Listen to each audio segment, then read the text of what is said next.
Desde febrero de 2017, los centros de justicia penal federal habían conocido más de 10.700 causas penales. Los delitos de mayor incidencia son portación de arma de fuego, delitos contra la salud y robo de hidrocarburos. ¿Cómo se garantiza el respeto de los derechos tanto de las víctimas como de los imputados desde el momento de la detención? Hoy hablaremos sobre el control de la detención en el nuevo sistema de justicia penal. Soy Verónica González, bienvenidos a Escuela Judicial.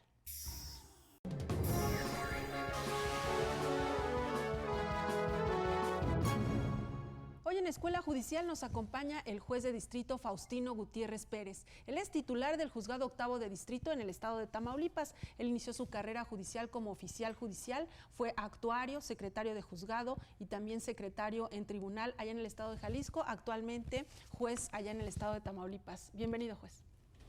Gracias por la invitación, es un honor para mí estar en este foro. Pues hablando sobre el nuevo sistema de justicia penal y en particular con lo que tiene que ver con el control de la detención, explíquenos cuáles son las formas en las que la autoridad puede detener a una persona. Bueno, en principio, la libertad personal como un derecho humano está sujeta siempre a restricciones, pero en las formas y con las condiciones que establece la propia Constitución. En el caso particular de la libertad personal, el artículo 16 establece que nadie puede ser molestado en su persona, sino mediante un mandamiento judicial, emitido obviamente por autoridad, en el que se exprese debidamente los motivos y los fundamentos para privar de la libertad o restringir de la libertad a la persona. Las formas en que se puede restringir esta libertad, en principio, y que es la que todos conocemos, es la orden de aprehensión. Una orden de aprehensión que se establece en la Constitución y actualmente en el Código Nacional de Procedimientos Penales. Esta orden de aprehensión, como lo dice el artículo 16 constitucional, debe ser emitida por una autoridad competente y que se funde y motive la causa de la restricción. Y tenemos como excepción a la orden de aprehensión el caso de flagrancia y el caso urgente o caso de urgencia. Otra forma de restringir la libertad pues es el arraigo y también mediante un arresto administrativo.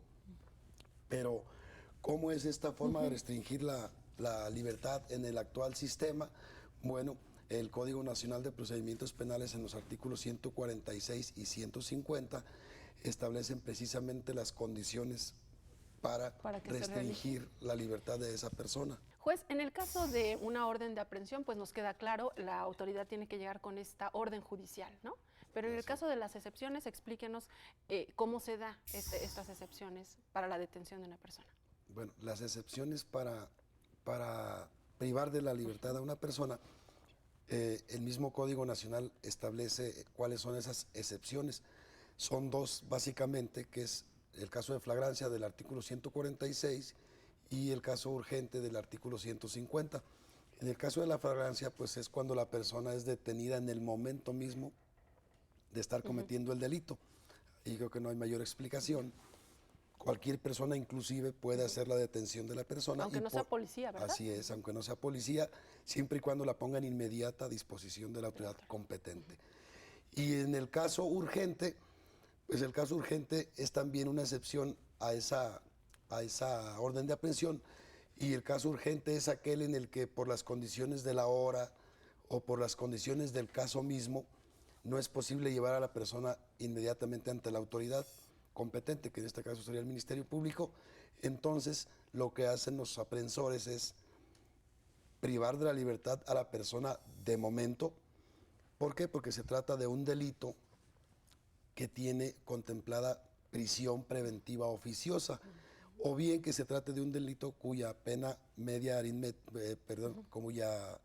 cuyo término medio aritmético excede de 5 años. Entonces, tratándose de esos requisitos, se establece también... ¿Ese es el caso del arraigo? Ese es el caso urgente.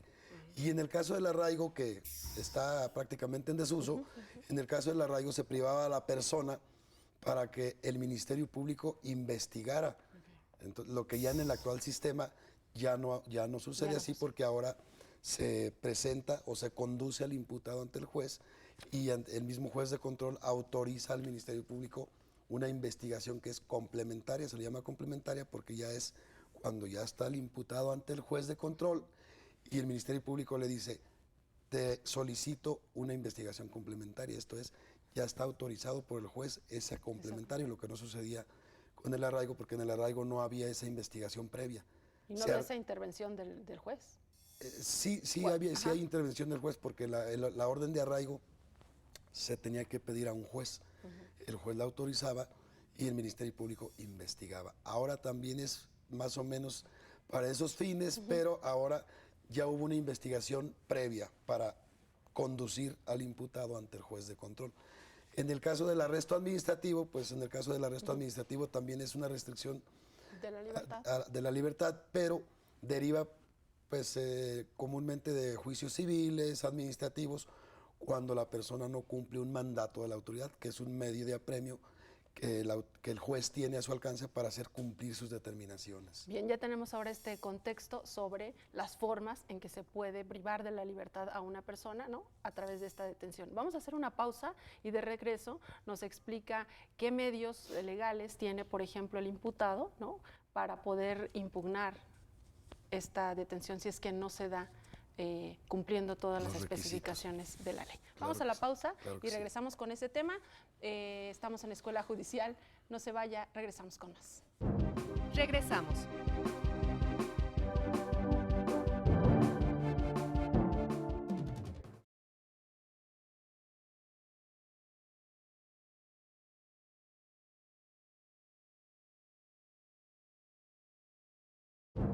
Continuamos.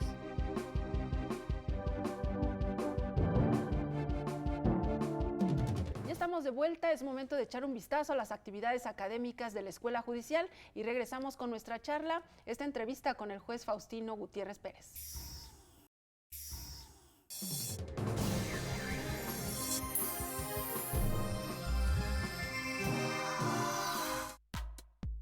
Presentación del libro Elementos para el estudio del juicio de amparo. El ministro presidente Luis María Aguilar Morales hizo un llamado a los operadores jurídicos a hacer valer el juicio de amparo en favor de la sociedad. Yo creo que lo más importante de obras como esta será la que cada uno de los lectores reciba de ella. Cada uno de ustedes como lectores y cada uno de quienes se acerquen a esta obra encontrarán muchas más reflexiones de las que aquí se han dicho y sobre todo una gran utilidad. No solo para los juzgadores, que desde luego es una obra que servirá mucho a los juzgadores, sino también a los estudiosos del derecho.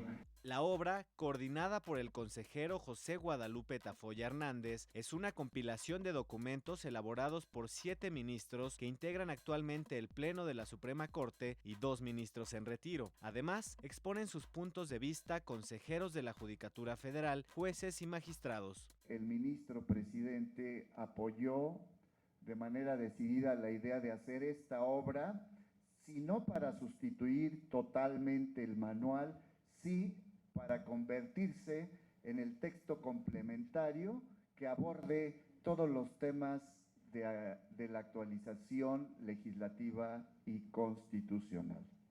El libro, que es un referente para los impartidores de justicia, los académicos y los estudiosos del derecho, fortalece el conocimiento sobre el juicio de amparo tras su reforma en abril de 2013. Soy partícipe, comulgo con la idea de que el buen juzgador, el mejor juzgador, es aquel jurista que combina la práctica jurisdiccional con la teoría o con la doctrina. Esta obra va a ser muy útil para aquellos estudiosos del derecho, para aquellos que quieren ascender en la carrera judicial. Seguimos conversando sobre el tema de hoy, el control de la detención en el nuevo sistema de justicia penal, y el juez nos comentaba sobre este asunto, ya nos dio el panorama, ¿no? Cuáles son las formas en que se puede detener a una persona, y quedó pendiente qué sucede cuando en esta detención no se cumplen con lo que establece la ley. ¿Se pueden dar violaciones a los derechos humanos? ¿Qué es lo que sucede? Sí, efectivamente, en el caso de la flagrancia y del caso urgente, en principio la flagrancia, cuando se detiene a la persona y se le lleva ante el juez de control, pero no se acredita esa flagrancia, implica la libertad inmediata de la persona.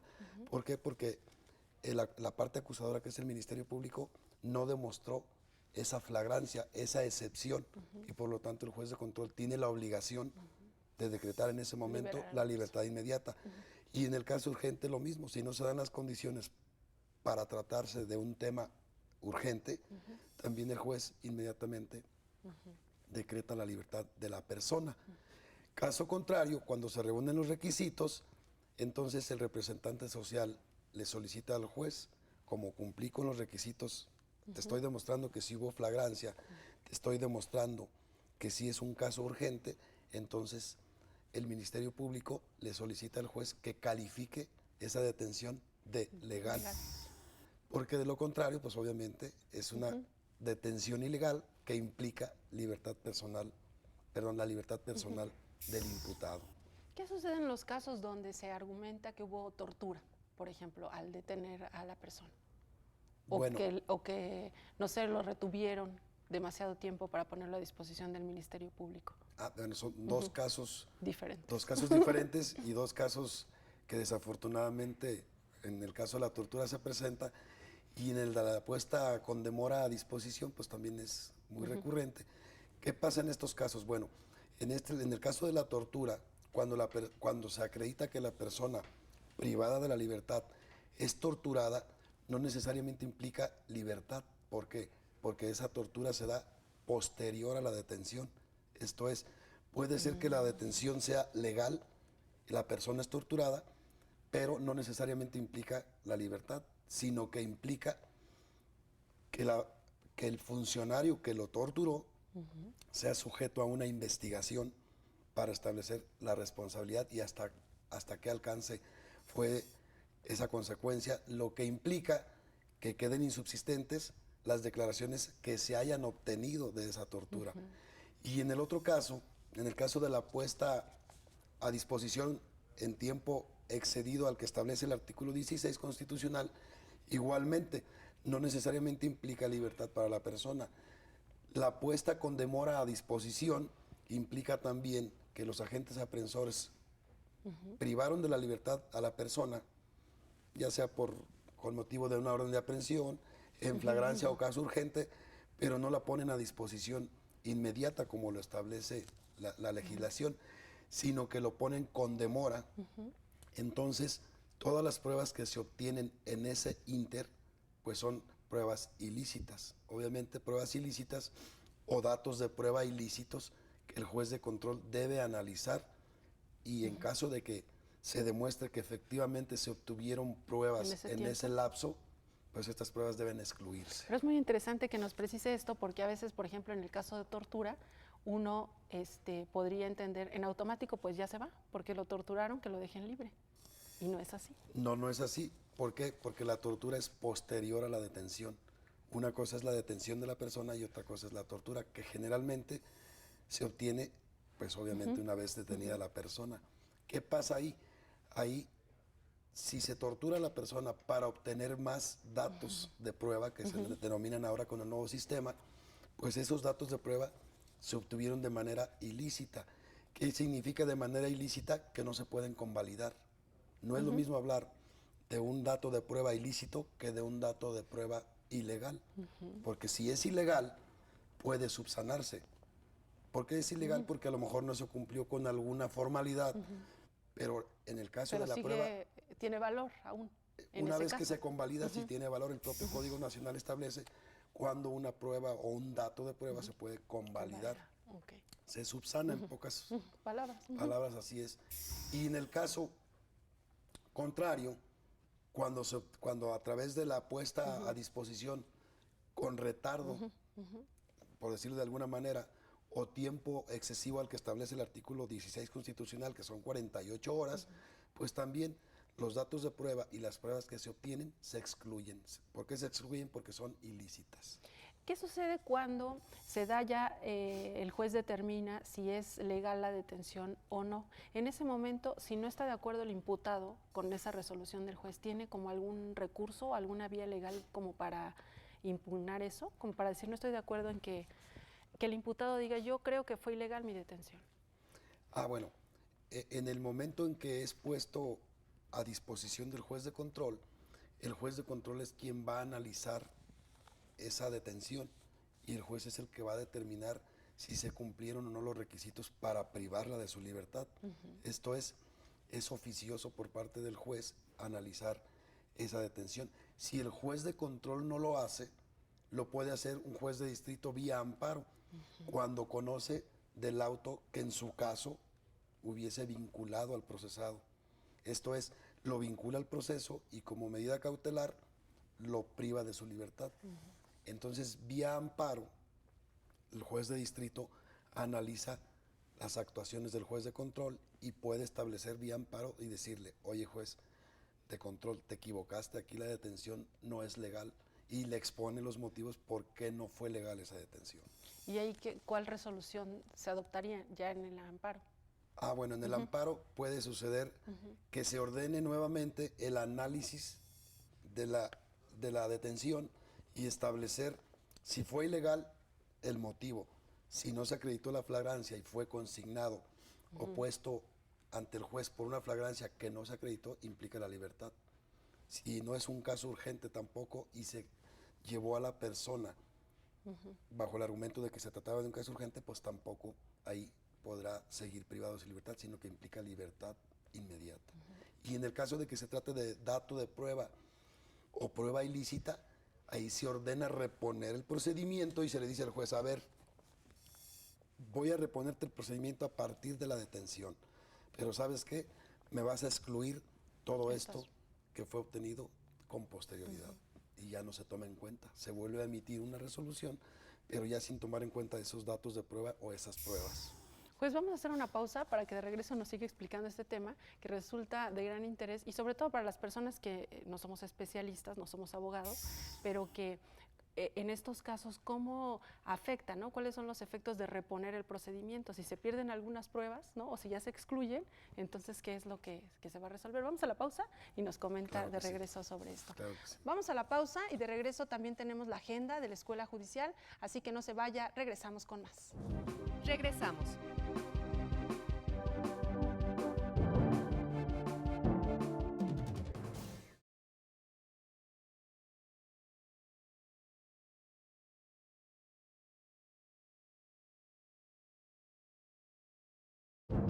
Continuamos.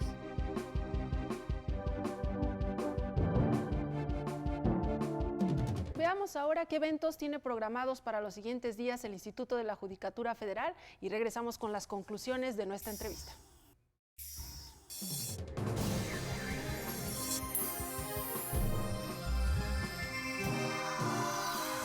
Jornadas de actualización en materia mercantil se llevarán a cabo los días 3, 4 y 5 de abril en las extensiones del Instituto en Nuevo León y Jalisco, y en Puebla los días 4, 5 y 6 de abril. La capacitación será de las 17 a las 19 horas en modalidad presencial. Inscripciones en la página del instituto www.ijf.cjf.gov.mx. Presentación del libro Las mujeres que se aman demasiado, de Gabriela Torres Moroso. Se llevará a cabo el miércoles 5 de abril en el auditorio del Instituto de la Judicatura Federal. Registro de asistentes hasta el 31 de marzo. Maestría en Derechos Humanos, Impartición de Justicia y Género. Las inscripciones se llevarán a cabo del 17 al 26 de marzo a través del portal del instituto www.ijf.cjf.gov.mx. La maestría será en modalidad presencial en las sedes Ciudad de México, Guanajuato y Zapopan de abril de 2017 a noviembre de 2018.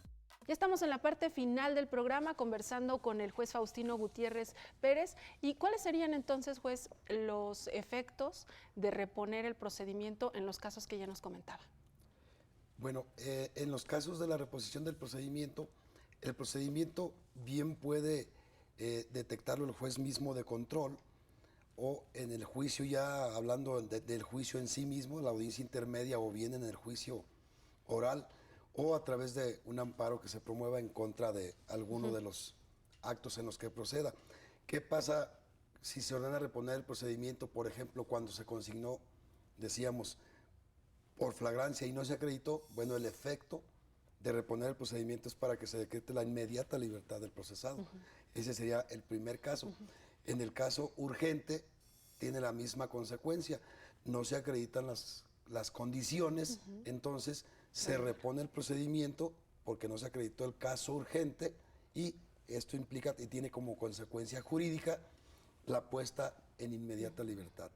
En el caso de la tortura, no necesariamente implica la libertad de la persona, como comentábamos. Se repone el procedimiento para que los datos de prueba y las pruebas que se obtuvieron se excluyan. ¿Por qué se van a excluir? Porque se trata de un dato o de una prueba ilícita. Y por lo tanto se repone el procedimiento a partir de que se alegó la tortura y obviamente continúa nuevamente el proceso. En el caso de la puesta a disposición con demora, pues igual se repone el procedimiento y todos los datos de prueba y las pruebas que se obtuvieron en ese inter se van a excluir. Se van a excluir y entonces se va a continuar el procedimiento, pero se le va a decir al juez de control, estos datos de prueba y estas pruebas que se obtuvieron con posterioridad, las vas a dejar insubsistentes porque se trata de pruebas ilícitas. ¿Qué sucede, hablando de tiempos, cuando visualizamos nosotros, están en esta audiencia inicial, califican la detención y entonces se presenta este recurso y van al amparo? ¿Qué sucede con la persona? ¿Se queda ahí detenida dependiendo del delito o se va a su casa mientras? No, bueno, en el caso de los recursos en el nuevo sistema, en la misma audiencia el juez de control lo resuelve. Ya cuando es vía amparo es porque generalmente ya se vinculó a la persona, y entonces si como medida cautelar se decretó la prisión preventiva oficiosa, pues entonces ya está mientras en prisión. Claro, sigue en prisión mientras se resuelve el amparo y en el amparo se va a analizar, entre otras cuestiones, esa prisión preventiva que se decretó en su contra. Este tema, juez, de la relación, ¿no?, o la armonización entre el nuevo sistema de justicia penal y el juicio de amparo, ¿cómo lo están viviendo ustedes? Usted está allá en Reynosa, Tamaulipas, y a usted llegan este tipo de determinaciones, ¿no?, estas impugnaciones dentro del proceso penal. ¿Cómo se está viviendo?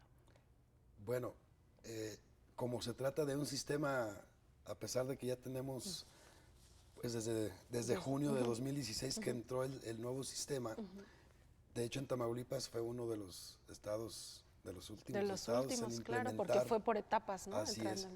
Entonces, nosotros, bueno, en particular, digo nosotros porque somos dos jueces en Reynosa, de los denominados jueces mixtos, que tenemos procesos del sistema anterior y conocemos... Qué complicado. Más o menos, no, está bien, aprendemos. Se trata, nosotros como jueces de amparo, conocemos contra los juicios que se promueven, contra las resoluciones dictadas por los jueces de control. Los más comunes hasta ahorita, pues es en contra del auto de vinculación a proceso. Nosotros vía amparo conocemos de la vinculación y analizamos. ¿Cómo se analiza? Bueno, mediante los informes que nos envían los jueces de control. En este informe que se contiene, pues se contiene la audiencia completa. Entonces, ¿qué vamos a hacer nosotros en el amparo? Analizar que esa audiencia se hubiese llevado conforme a los lineamientos que establece el Código Nacional de Procedimientos Penales. Esto es, que el juez hubiese llevado la audiencia apegada a derecho y con respeto al debido proceso. Juez, ahí tocando este tema que le decía yo que qué complicado, sin duda el tema de la capacitación es muy importante y recientemente acá en la Escuela Judicial se llevó a cabo este programa de actualización en el nuevo sistema de justicia penal y vinculado con lo que es el juicio de amparo. Cuéntenos un poco de este curso. Bueno, mira, de hecho es de suma importancia estos cursos que nos han impartido en el instituto. ¿Por qué? Porque precisamente vinculando el nuevo sistema con el juicio de amparo, bueno, en estos cursos las experiencias que cada juez expone, pues son las que precisamente nos dan esa actualización. Llevamos un asunto en particular al curso, otro compañero lleva otro asunto en particular, otra vivencia, y se hace un intercambio de posturas, un intercambio de criterios, Y estos cursos lo que hacen es precisamente que nos enseñan y no tanto que nos enseñen, sino que nos hacen unificar criterios, porque en ocasiones un mismo asunto se ve diferente en un lugar, en otro. Entonces, en estos cursos precisamente la importancia es ponernos de acuerdo para tener criterios uniformes y obviamente no saturar el sistema. Y esto podemos entender que se da por la misma naturaleza de lo novedoso del sistema, ¿no? O sea, irán pasando los años como para que quede perfectamente como establecido. Bueno, como es un sistema nuevo, básicamente tenemos que cambiar la forma de ver las cosas. No es lo mismo, aunque en ocasiones se quiere o se pretende confundir el auto de vinculación con una formal prisión del sistema anterior, no es lo mismo.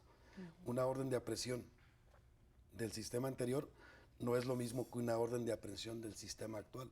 Se tiene que visualizar de una manera distinta y obviamente, pues desgraciadamente traemos los vicios del sistema anterior y precisamente estos cursos lo que hacen es incentivar ese cambio de chip, le han llamado, ¿no? Pues sí, si se puede hablar de un cambio de chip o ver las cosas de una manera distinta, irnos adaptando al sistema. Y una vez adaptados al sistema, pues a lo mejor se va a facilitar. Ahorita está un poco complicado, pero vamos empezando y yo pienso que vamos bien. Y estos cursos precisamente lo que hacen es eso. Nos están actualizando, nos hacen reflexionar y esa reflexión pues nos va a llevar a que la impartición de justicia sea más eficiente, me parece. Bien, pues muchísimas gracias por habernos acompañado en el programa de hoy y ya iremos dando seguimiento a estos cursos de capacitación. No, al contrario, es un honor para mí estar en este foro y pues muchas gracias por la invitación. Gracias. Estamos a la orden. Muchas gracias. De nada. A usted también gracias por su atención. A nombre del equipo de producción, le recuerdo que lo esperamos la próxima semana con más sobre las actividades de la Escuela Judicial. Soy Verónica González. Quédese en la señal del Canal Judicial.